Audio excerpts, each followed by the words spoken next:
Hello and welcome to another review for TechPowerUp. This week I have been playing a game by Fairweather Studios called Steel Shadows. This is sort of the second in a small series of games from the Ancient Frontier series, I believe it's called.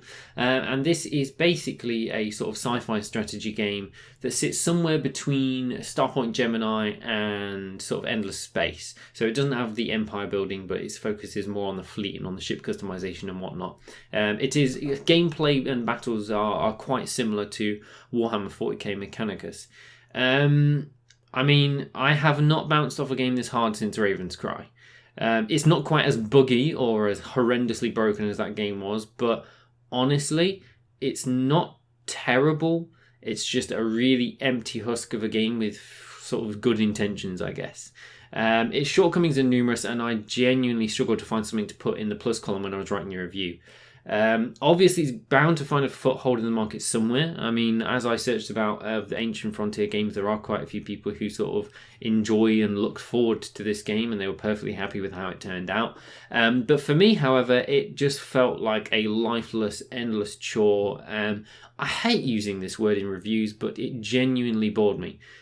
Each time I threw an hour in it, I couldn't help but think, you know what, I'd rather play Starpoint Gemini or Endless Space or Mechanicus. And, you know, there are lots of aspects of those games that this game has tried to do, and it's just done them worse. The battles are, again, they're just boring, for want of a better word. They're very empty. They're just sort of a bit lifeless and bland, I guess. I played most of the game with my chin resting on my fist while I clicked about, because it was just so unengaging. There was so little focus. The storyline was just pathetic. It was devoid of any emotional or anything interesting. It was so forgettable and lacked any real sort of pizzazz that it didn't help to get you engaged in the gameplay whatsoever. The dialogue, which is sort of 90% of how you get your storyline anyway, is fairly poor, and what little motivation it provided for each battle was pretty much forgotten straight away. Even the cutscenes were just a bit cack. The whole thing felt like I was playing something developed 10 years ago, and even that sort of being positive.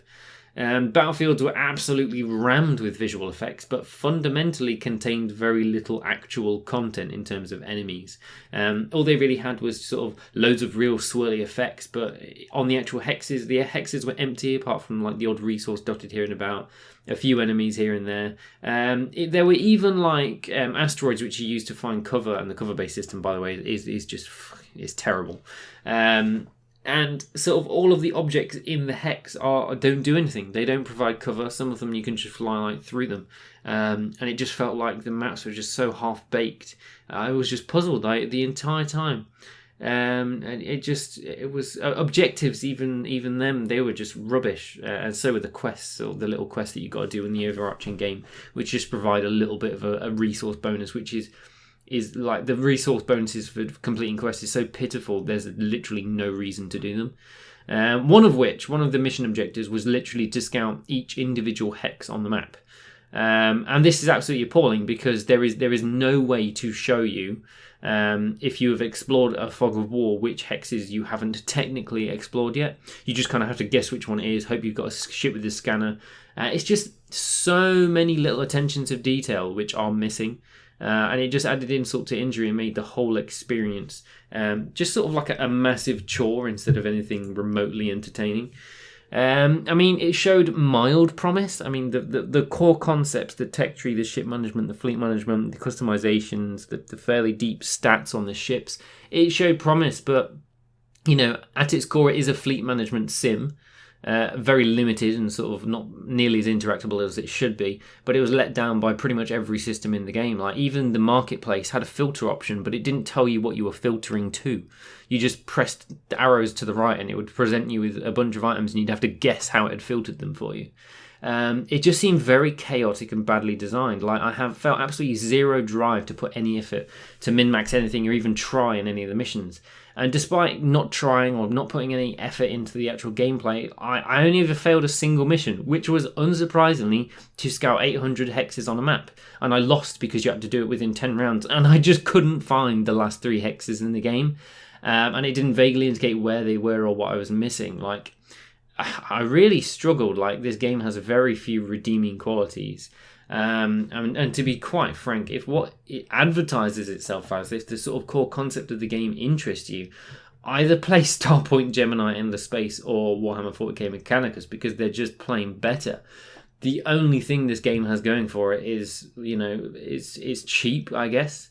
The AI as well is just as you would expect. It's really quite poor. Now, the gameplay system in this game is quite similar to Mechanicus in that you have so many movement points and so many sort of action points which you can use to either shoot or use abilities. And the abilities are basically the same on nearly every ship, with only some very minor sort of deteriorations from there. But yeah, you can basically move and shoot in whichever order you like. And yes, in Mechanicus, I said this probably made the game too easy. But this game made it even easier. How? Because the AI can't even abuse the turn-based system. At one stage, the AI moved away from one of my ships that was in cover, even further away so its chance to hit dropped, shot at me, and then moved back, but didn't move back quite as close as it was before, and then shot at me again. And I just thought, what weird processes does this AI go through to make such crappy decisions? And the whole game is like that, basically. Even the tech tree and the marketplace. The marketplace works very strangely. So basically, it offers you sort of the basic tier 1 of everything. So shield generators, shield regeneration, weapon damage, weapon accuracy, and all sorts of these things, which all have their negative effects. And ships only have 3 slots to put equipment in anyway, so you generally just tend to stick to the same things.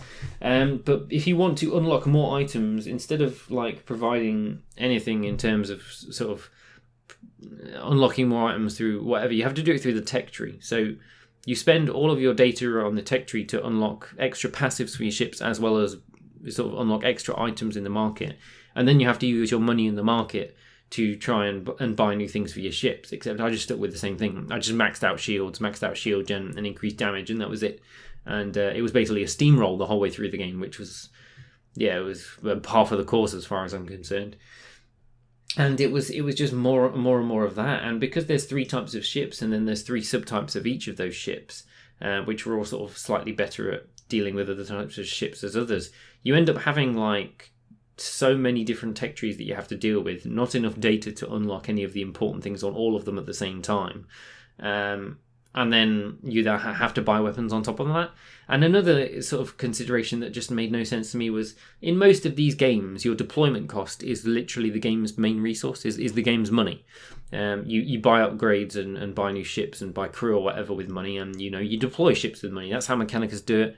That's how a lot of other games have done it. But for this unknown reason, the game it decided to add in an additional resource called power, which increases the cost of deploying ships, which means that you now have to sort of access another additional kind of resource and manage all 3 of these resources. And if you try and do a mission and you've not got enough power to deploy any more than a single ship, well, then you're buggered. And it just didn't make a whole lot of sense, to be perfectly honest. Obviously, the game implemented a feature where you can buy each of those different resources using the other ones that you have, but I don't know. It just felt really weird, and there was a lot of weird design decisions, and like the whole game is just a weird design decision. I do not get it. Again, like I said earlier, I can't recommend this on any basis whatsoever unless you're looking for an extremely cheap sci-fi strategy game. I mean, come on, there are better things available, surely. So yeah, a bit sad to sort of bring a downer onto this right before Christmas, but yeah, probably wouldn't recommend this to anyone for any reason whatsoever. There will be no review next week because it's Christmas, and well, I would do one, but no one's releasing any good games around Christmas time anyway, so there's just no point.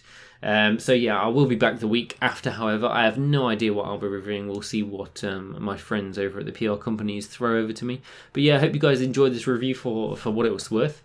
And yeah, I'll see you guys in a couple of weeks' time.